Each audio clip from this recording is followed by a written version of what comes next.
Let's talk about a world at the edge of our solar system, a world that lives in almost constant twilight. For 76 years, we called it our ninth planet. And then, well, we kicked it out of the club. This is the story of Pluto, a small world with a really big and very complicated story.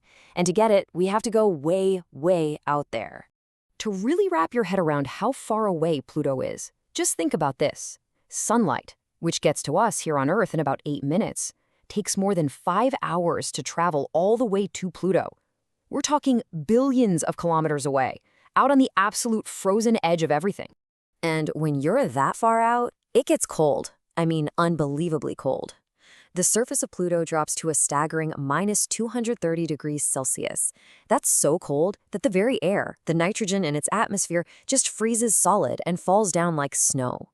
Water ice out there, it's as hard as rock. Even time feels different. Pluto's orbit around the sun is so huge and slow that one single year on Pluto takes 248 of our years to finish. Seriously, if you were born on Pluto, you wouldn't even be 1 year old yet. It's a place of extremes in every possible way. This was our ninth planet. For decades, kids memorized its name in school. It was just part of the family. So it gives. Why was this cold, distant world suddenly fired from the Planet Club? Let's figure it out. To really get why Pluto fell from planetary grace, we have to go back to the beginning. Before all the arguments and the reclassifications, there was just the discovery and the really charming, very human story of how we found Planet 9 in the first place. So yeah, let's rewind the clock to a time before all the controversy. Back then, finding Pluto wasn't about arguing over rules. It was this amazing moment of pure human curiosity and sheer hard work.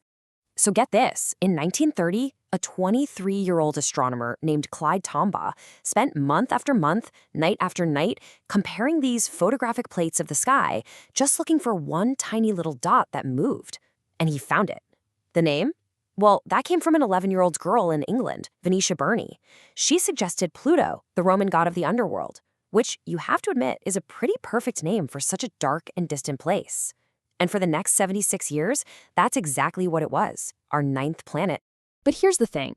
As our telescopes got way more powerful, we started seeing other stuff out there, in Pluto's neighborhood. It turns out the solar system was a lot more crowded than we ever thought, and that created a bit of a problem. If all these new icy rocks were planets, we could end up with dozens, maybe even hundreds of planets. So in 2006, the International Astronomical Union got together to finally create an official definition of what a planet actually is. They basically came up with a 3-point test. First, it has to orbit the sun. Easy enough. Second, it has to be big enough that its own gravity squishes it into a round or nearly round shape. And third, this is the one that changed everything. It has to be the gravitational bully of its orbit.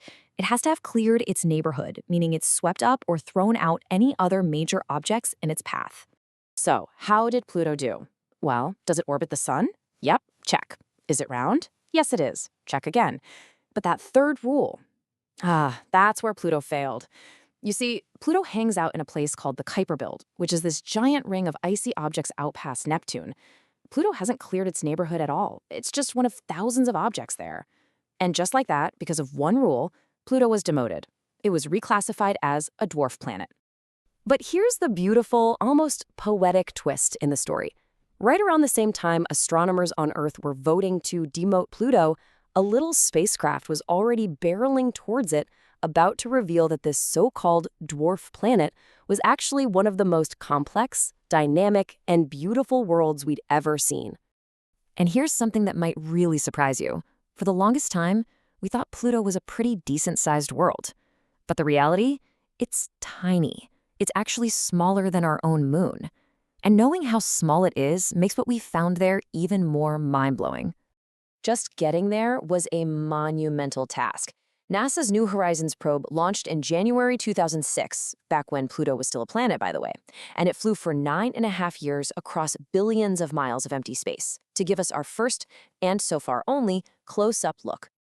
When those first clear images finally came back in 2015, they were just breathtaking. Seriously, everyone was stunned. Scientists figured they'd see a boring, frozen, crater-covered ball of ice. What they got instead was a world with incredible geology and stunning beauty. Let's take a look at what they saw.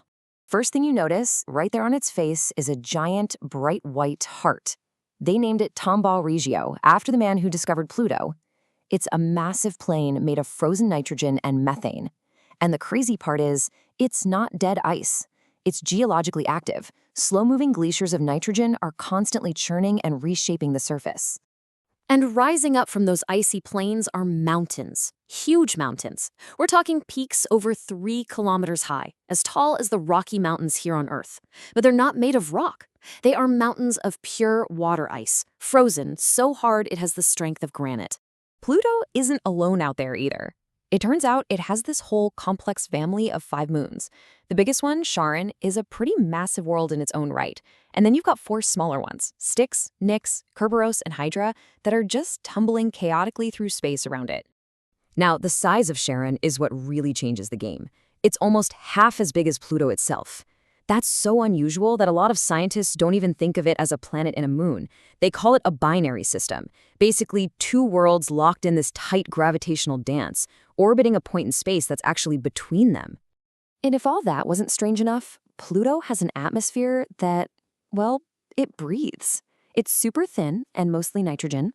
As Pluto gets a little closer to the sun on its long looping orbit, some of the surface ice turns into gas and the atmosphere puffs up. Then, as it moves away into the deep cold again, that gas freezes and falls back down to the surface as frost. So, we have flowing glaciers, giant ice mountains, a whole system of moons, and an atmosphere that breathes. This place is so much more active than anyone dreamed. Which, of course, leads us to the biggest, most exciting question of all. Could a world like this, on the absolute fringe of our solar system, actually harbor life? Now, on the surface, absolutely not. It is way, way too cold. But deep down, beneath that thick shell of ice, it could be a completely different story. Scientists now think there's really strong evidence that Pluto has a liquid water ocean under the surface, kept warm by a little bit of heat left over from its rocky core. And as we always say, where you find liquid water, you might just find life. You know, Pluto's whole story teaches us a really important lesson. The universe doesn't really care about our neat little boxes and definitions. We demoted this world because it didn't quite fit our rules. And then we discovered it's one of the most interesting, active, and surprising places in the entire solar system. It just goes to show that some of the greatest discoveries are waiting in the places we least expect. And it makes you wonder, what other amazing things are hiding out there in the dark, just waiting for us to find them?